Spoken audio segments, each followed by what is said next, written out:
Hello my spooky and beautiful friends. If this is your first time stopping by my channel, my name is Emily. Thank you so much for joining me today. And today I am bringing you guys yet again another spooky Sunday.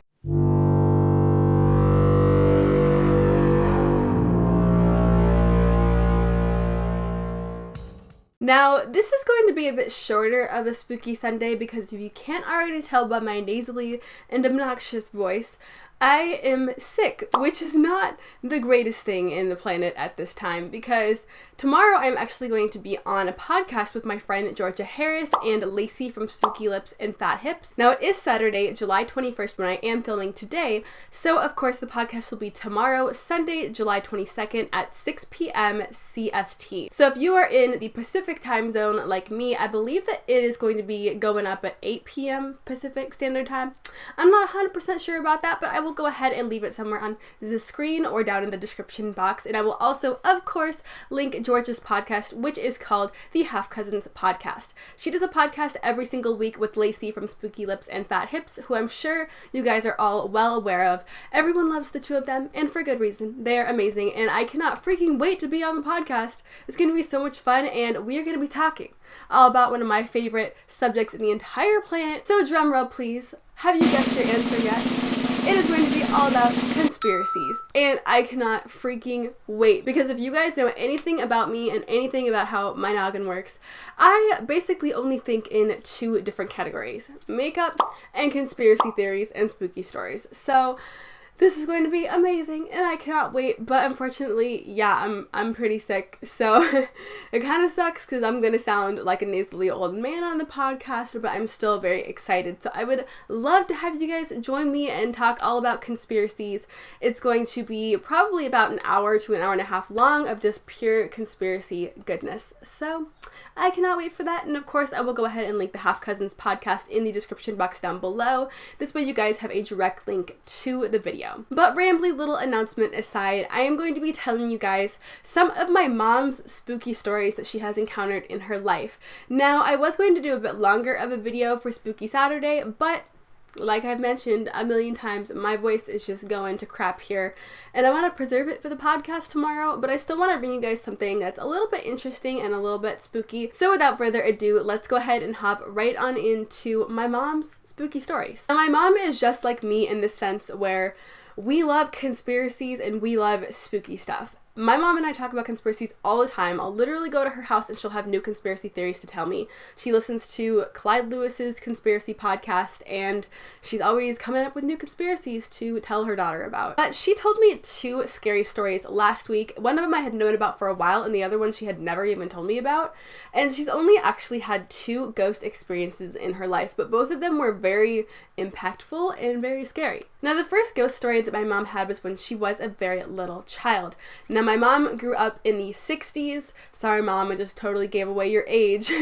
But she grew up in the 60s in California, which a long time ago was a part of Mexico, if I'm not mistaken here. If I am, girl, leave it in the comments below. But I believe that people of Mexican descent did live in the area at the time, if it wasn't a part of Mexico. But with that being said, my mom was outside with her family when she was young, and it was just starting to be dusk. It was just starting to be sundown, and she was looking towards the backyard area, just kind of had a weird vibe and turned around and looked towards the backyard area. And what she saw was not what she was expecting to see. She thought she saw a person standing over in the corner of her backyard staring at her. And I believe she did think this was a real person at first in her backyard staring at her, which is scary all in its own. But when she started to examine the figure more, she started to notice that the figure was semi-translucent. She could basically kind of see through it, which sounds like something straight out of a cartoon, but supposedly only really powerful spirits can do that. So my mom said that she saw a white flowy dress. She basically saw the figure of a woman with her hair up, and she was in an old school white flowy dress, but she could see through the figure and see through the dress. And she got the feeling that it was someone who may have lived there before, back when it was Mexican territory. She basically saw the ghost of someone who she believes may have died a very long time ago and who may still have been around in that area, which is very spooky because, you know, I like to believe that maybe if ghosts get trapped in whatever realm they're in, I like to hope that they hopefully just become a ghost and figure out what they're doing and pass on quickly, because I don't know about you guys, but wandering around in some weird realm does not seem like the most fun thing in the world, but granted, we don't even know if this is true or if this happens, but according to what some people believe about the paranormal realm and whatnot, I like to believe that ghosts are able to pass through pretty quickly and figure out what they're doing. But according to my mom, she had the feeling that this was a woman ghost who had been there for a very long time, back when California was basically a part of Mexico. I think that this ghost sighting is really cool because not a lot of people actually see physical manifestations of ghosts. They see like an orb floating around or like a shadow out of the corner of their eye. Maybe they'll see a door shut, but a lot of people don't have experiences of seeing a full physical manifestation of a ghost unless they go somewhere that is specifically haunted. So that's pretty cool in my opinion, and I think that that must have been a very powerful ghost to be able to actually show its true form and show its human form. Now, the second ghost that my mom supposedly encountered is a lot more sinister and a lot more scary. Hold on to your pants because I had my jaw drop to the floor when she told me this story about a week and a half ago. So according to my mom, she also had another ghost experience when she was young. I think she was a little bit older than the previous ghost story. I believe the previous ghost story happened when she was maybe 5 or 6, and this one happened when she was like 14 years old, just going into high school. And she was over at her sister's house, who was a lot older than her.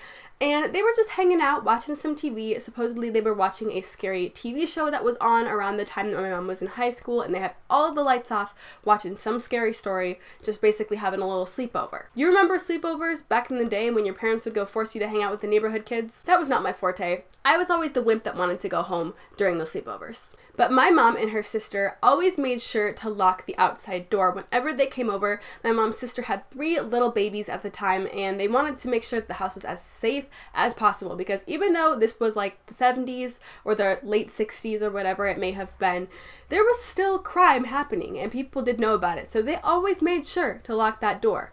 So they were watching this TV show with all of the lights off, just having a little sleepover moment, and my mom's sister basically had a sliding door next to the couch where the girls were watching TV. And they had always locked this door. This door was never unlocked when they were home alone or when it was nighttime or when my mom's sister's husband wasn't home. It was always locked. So they're watching this TV show, and all of a sudden they see the doorknob to the outside sliding door start moving back and forth kind of slowly, which would be horrifying to witness. And there was a little curtain that covered the sliding door windows. You know, most people don't like to have a giant sliding door in their living room without having curtains over it. And they could see the door handle through the fabric moving back and forth like someone from the outside was trying to get in. So my mom's sister asked my mom, "Girl, did you lock the door?" And of course my mom says, "Yes, we always do. Of course I lock the door." So they automatically think that it's a robber trying to break in or someone that is just trying to be dangerous. After a couple minutes, the doorknob stops turning back and forth, and my mom and her sister continue watching TV, but they were on high alert, of course, because it seemed like someone was trying to break into the house, or at least see if the door was open, and no good can come of that. So after a couple minutes of silence and just watching TV and relaxing and kind of getting their peace of mind back, the door starts going again. They can see the handle going back and forth with the fabric moving over it. And my mom goes out to the window and looks outside, and there is legit no one there. No one outside rattling the door handle, nothing to see, just complete blackness. So that creeps them out a little bit, of course. And they basically kind of write it off like, okay, well, maybe whoever it was just ran away and they're probably pranking us. And so they just keep watching TV, but are very scared, obviously. I mean, I would be freaking terrified. I would be shaking in my boots. I would honestly probably just call 911 and have them come over and hang out with me until I got my peace of mind back. I don't know if cops would be willing to do that, but I would call someone and have them come hang out with me, because I am a giant wimp. After a few more minutes, the door handle starts going crazy and just starts shaking back and forth, just going so fast and aggressive and scary. And my mom and her sister are freaking terrified at this time, so they turn all of the lights on, they look outside through a window, and there is absolutely no one standing there. There is no one there. The door handle is just going back and forth. They're watching it go back and forth and there is no one there. They're just terrified, and obviously they don't turn the lights back off and watch TV anymore. They're on red alert. They are very aware of the situation and they are trying to look outside to see if there's anyone out there that might be messing with them or trying to break in. Eventually, everything completely dies down. The door finally stops shaking back and forth after a few minutes. They wait a while before even leaving the room. They're sitting on the couch, checking out the situation, looking outside of the windows, making sure that there's no one who's going to run up and try and steal their things or hurt them or do anything bad to them. And they see nothing. There's no more activity. Everything calms down, and they didn't see a person, a shadow, a figure even once, even when they looked outside while the door handle was moving back and forth.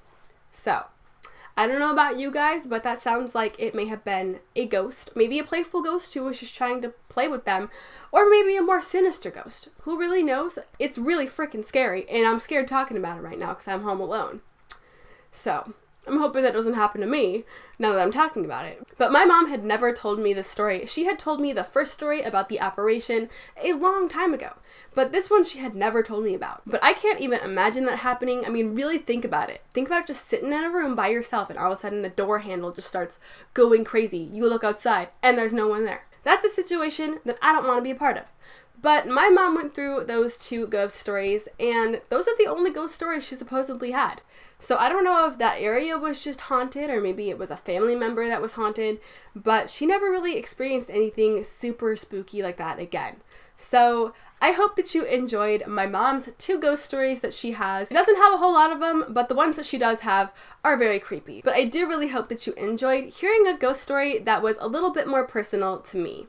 I do hope that you consider subscribing if you have not already. I am doing Spooky Sunday every single Sunday. So I'm bringing you a spooky video every single Sunday, and during the rest of the week, I have all sorts of makeup goodness happening here on this channel. So I hope you consider subscribing down below.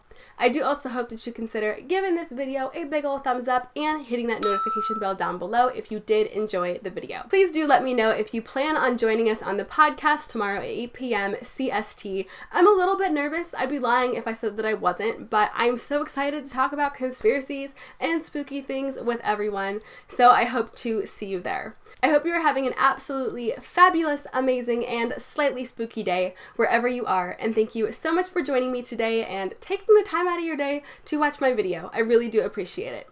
I'll see you next time. Bye!